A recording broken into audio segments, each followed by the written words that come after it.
नाज़रीन, आज मैं आपको पंजाबी के चंद शेर हैं जिसमें वालिदैन के साथ आजकल जिस तरह का सलूक किया जा रहा है या ऐसा सलूक नहीं होना चाहिए वालिदैन के साथ उसकी ज़िंदगी में।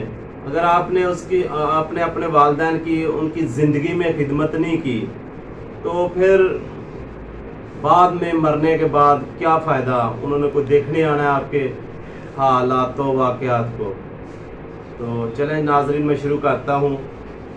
पहला शेर है, कीती जूंदियां खिदमत ना मापियां दी, कीती जूंदियां खिदमत ना मापियां दी, मोया डोंगर चावन दा की फायदा। मोया डोंगर चावन दा की फायदा, पहले कोल बह के दुखड़ा खोलिया नहीं, पहले कोल बह के दुखड़ा खोलिया नहीं, पिछों रोवन करलावन दा की फायदा। कीती जिंदियां खिदमत ना मापियां दी, मोया डोंगर चावन दा की फायदा। दूसरा शेर है, साह हुंदियां भुख ना प्यास पुछी, साह हुंदियां भुख ना प्यास पुछी, ते पिछों देगां चढ़ावन दा की फायदा। साह हुंदियां भुख ना प्यास पुछी ते फिर पिछों देगां चढ़ावन दा की फायदा। मोया डोंगर चावन दा की फायदा, कीती जिंदियां खिदमत ना मापियां दी। आखिरी शेर है,